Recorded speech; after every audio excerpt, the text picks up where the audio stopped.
Captain राजकुमार पाल का हुआ भव्य स्वागत। पेरिस ओलंपिक में कांस्य पदक विजेता है राजकुमार। इंडो नेपाल बॉर्डर रुपई डीहा में आरटीओ की बड़ी कार्रवाई। अवैध डग्गामार वाहन स्वामियों में मचा हड़कंप। करबला के शहीदों की याद में निकला जुलूस। 72 शहीदों के ताबूत का निकाला जुलूस। जिलाधिकारी ने सागरों का किया निरीक्षण। अधिकारियों को दिए गए आवश्यक दिशा निर्देश। स्कूटी सवार बदमाशों ने छीना मोबाइल। राहगीरों ने एक आरोपी को पकड़ा। नमस्कार, स्वागत है आपका आज की खबर में। मैं हूं आपके साथ महिमा शर्मा। बढ़ते हैं उत्तर प्रदेश की बड़ी खबरों की ओर। ओलंपिक में कांस्य पदक जीतने के बाद हॉकी खिलाड़ी राजकुमार पाल अपने गांव करमपुर पहुंचे।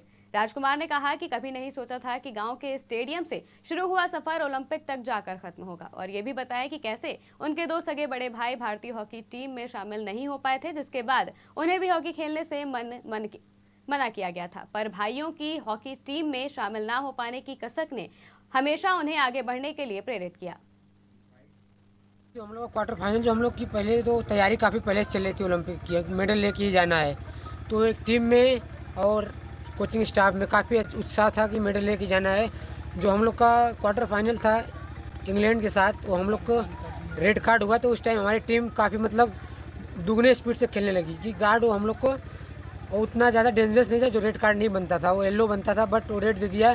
तो टीम में काफ़ी मतलब एकजुट होकर हम लोग बात किए कि हम लोग किसी हाल में मैच डिफेंस करके किसी हाल में मैच को ड्रा होगा, शूट आउट में ले जाना है। उस पर हम लोग पहले से तैयार थे कि शूट आउट में हम लोग काफ़ी अच्छे हैं, वहाँ पे जाके मैच जीत सकते हैं। बहराइच के इंडो नेपाल बॉर्डर रुपई डीहा में एआरटीओ ओपी सिंह ने अवैध रूप से संचालित डगामार वाहनों की धरपकड़ शुरू कर दी है।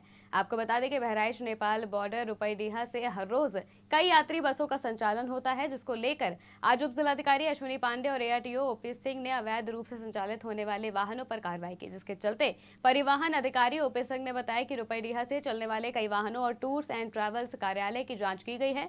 तो वहीं मानक के विपरीत कार्य करने पर कड़ी कार्रवाई की जाने की सख्त चेतावनी दी गई है। डीएम साहब द्वारा एक आदेश किया गया है कि ज्वाइंट चेकिंग डीएम और एआरटीओ टैक्सी यूनियन और बसों का करें। आज नियर अबाउट 12 बस नानपारा लखीमपुर की राह पर किया गया। इसमें कुछ हल्की फुल्की कमियाँ पाई गई।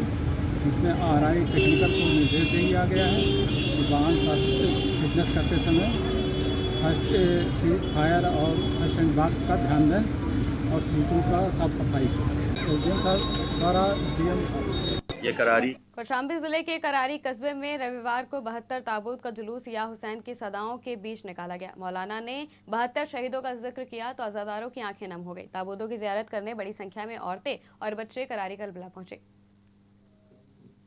ये करारी करबला कब्रिस्तान में जो इमाम हुसैन और उनके जानिसार सहाबियों की याद में 72 ताबूत का प्रोग्राम था।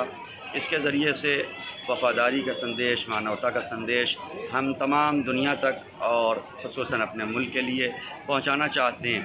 देखें, इमाम हुसैन ने किसी एक मज़हब के लिए, किसी एक दीन के लिए क़ुरबानी पेश नहीं की थी, बल्कि इमाम ने कुल इंसानियत के लिए क़ुरबानी पेश की। आप देखें, 72 ताबूत में एक 6 महीने का बच्चा था।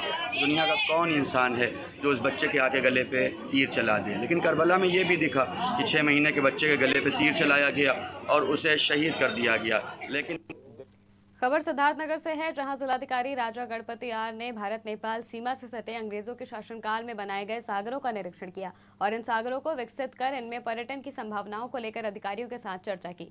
आपको बता दें कि भारत नेपाल सीमा से सटे क्षेत्र में अंग्रेजों ने अपने शासनकाल में 7 सागर बनाए थे। इन्हीं सागरों से इस पूरे इलाके में पैदा होने वाले काला नमक, धान व अन्य फसलों की सिंचाई पर्याप्त मात्रा में होती थी।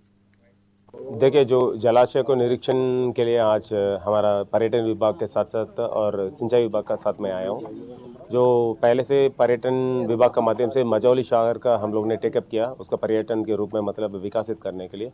और भी हमारा जनपद सिद्धार्थनगर में इंडो नेपाल बॉर्डर से सटा हुआ 10 और भी सागर है, उसको भी मतलब वो कुछ पर्यटन के रूप में मतलब विकसित करने के लिए इंस्पेक्शन चल रही है। सो जल्दी उसमें भी मतलब हम लोग कार्रवाई करेंगे। भैया मामला वृंदावन पुलिस अपराध और अपराधियों पर अंकुश लगाने के लिए लगातार एक्शन मोड में है। पुलिस कमिश्नर के द्वारा चप्पे चप्पे पर निगरानी के लिए पुलिस गश्त और तैनाती बढ़ा दी गई है।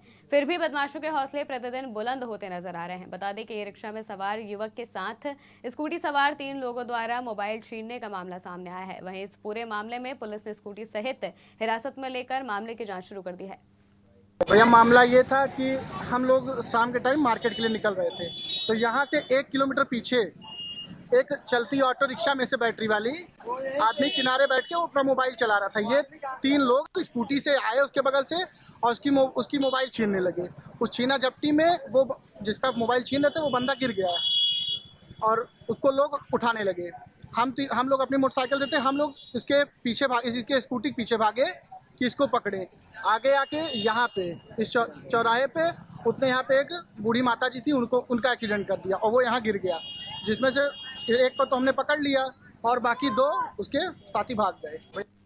देवरिया में कलेक्ट्रेट परिसर में आज सूचना संकुल भवन का शिलान्यास और भूमि पूजन हुआ। इस मौके पर मुख्य अतिथि के रूप में सदर सांसद शशांक मणि और विशिष्ट अतिथि सदर विधायक शलभ मणि त्रिपाठी उपस्थित रहे। वहीं इस अवसर पर सदर सांसद शशांक मणि त्रिपाठी ने कहा कि सूचना संकुल के निर्माण होने से एक कार्यालय हो जाएगा, जिससे सूचनाओं का आदान प्रदान अधिक सुविधाजनक हो सकेगा।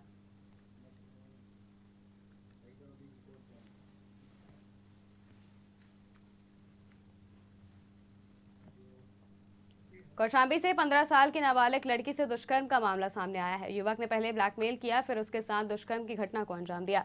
साथ ही किसी से बताने पर पीड़िता और उसके परिवारजनों को जान से मार देने की धमकी दी। फिलहाल पुलिस ने मामला दर्ज कर लिया है और जांच में जुट गई है। देखिए, सरायकेट क्षेत्र में एक पीड़िता की मां की तहरीर पर रेप का मुकदमा दर्ज किया गया है। आरोपियों की तलाश के लिए हमारी टीम गई हुई, बहुत शीघ्र हम उनको गिरफ्तार करेंगे, उनके खिलाफ कड़ी कार्रवाई। हाँ, उनके बीच में पहले से भी कुछ मुकदमेबाजी चल रही है। पुलिस सभी पहलुओं पर जांच कर रही है और जो सही तथ्य आएंगे उनके आधार पर हम कड़ी कार्रवाई करेंगे। देखिए, सरायकेट क्षेत्र में एक महोबा के प्रांतीय लोक निर्माण विभाग में जेई और एक्ससीएन द्वारा किए जा रहे निर्माण कार्यों में भ्रष्टाचार हो रहा है। वहीं शहर के यशोदा नगर सड़क और नाली बनाने में कई सी अनियमितताएं मिली हैं। बताया जा रहा है कि पीडब्ल्यूडी विभाग ने पुरातत्व विभाग का हवाला देकर काम अधूरा ही रोक दिया और कागजों में सड़कों और नालियों की हालत बिल्कुल सही बता दी। निर्माण के कुछ दिन बाद ही जगह जगह हुए गड्ढे और क्षतिग्रस्त नालियों ने वहां की असल हालत दिखाई, साथ ही भ्रष्टाचार की गवाही दी। रायबरेली में तेज रफ्तार का कहर देखने को मिला। तेज रफ्तार अनियंत्रित कार बिजली के खंभों को तोड़ते हुए एक घर में जा घुसी। इस दौरान एक बच्चा गंभीर रूप से घायल हो गया। वहीं इस घटना की जानकारी सुनते ही लोगों में हड़कंप मच गया और आसपास के लोगों की भारी भीड़ जमा हो गई। गाड़ी आया अचानक आया, दूसरे दिन पता लगा कि जौनपुर का है। अच्छा, मेरा गाड़ी के नीचे गया, उसी को चोट आई, बगल में है, दवा करा रहे हैं। ये लगभग 7 साढ़े 7 का गाड़ी आया अचानक आया, दूसरे दिन पता लगा। उत्तर प्रदेश की खबरों में फिलहाल इतना ही। देश और दुनिया की तमाम खबरों के लिए देखते रहिए आज की खबर।